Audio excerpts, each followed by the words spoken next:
Russia's case was not a relapse into pre-revolutionary normalcy, not a return to the Russia of the last czars, but a revival of a state-building process that had occurred much earlier in the country's history.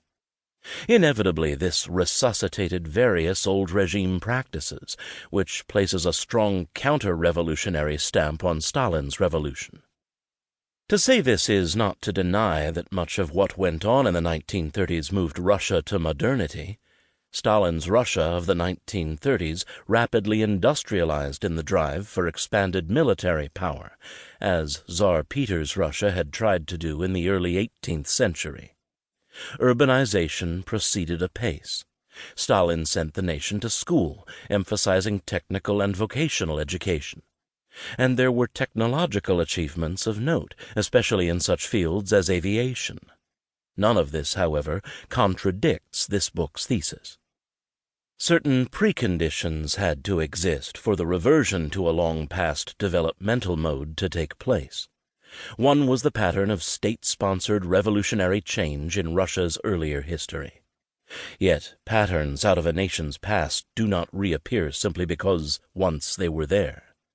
They may recur, however, if powerful living leaders find them relevant to problems confronting the nation in their own time, and if they succeed in putting into effect resulting policies. With one exception, the Bolshevik leaders were not disposed to look to the distant Russian past as a source of instruction about present policy. That exception was Stalin. He alone had the potential for leadership that would take cues from old Russia's developmental mode. What kind of man was he that he differed so sharply from the others in this respect? He was, as we shall see, a Bolshevik of the radical right, who blended his version of Leninist revolutionism with great Russian nationalism. The mixture produced the peculiar idea of a forcible revolution from above as the right formula for socialism in Soviet Russia, and Stalin acted on it. Although this book is the sequel to my Stalin as Revolutionary, 1879 to 1929, a study in history and personality, it is designed to be read on its own as an account of both the background and the events of 1928 to 1941. The interpretation had been worked out, and the great bulk of the book had been written in draft, when Mikhail Gorbachev became Soviet leader in 1985. The reform movement that he initiated has opened up the past, especially the Stalin era, to history writing, and much material of use to scholars has come out recently. But no change in the interpretation presented in this book has been necessitated. Rather, the new Soviet materials have been corroborative. Insofar as previously unknown facts of significance about Stalin and the period covered in this work have appeared, I have incorporated them along with references to the sources. Acknowledgements.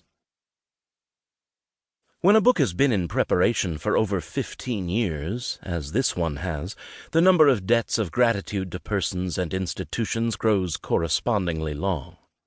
First among the institutions to which thanks are due is Princeton University's Center of International Studies, under whose auspices the book was written and whose staff has rendered invaluable service in its preparation. Thanks are also due to the National Endowment for the Humanities, the Rockefeller Foundation, the National Council for Soviet and East European Research, the Institute for Advanced Study, the Harriman Institute for Advanced Study of the Soviet Union, the Kennan Institute for Advanced Russian Studies, and Indiana University's Institute for Advanced Study, all of which provided fellowships or facilities or both.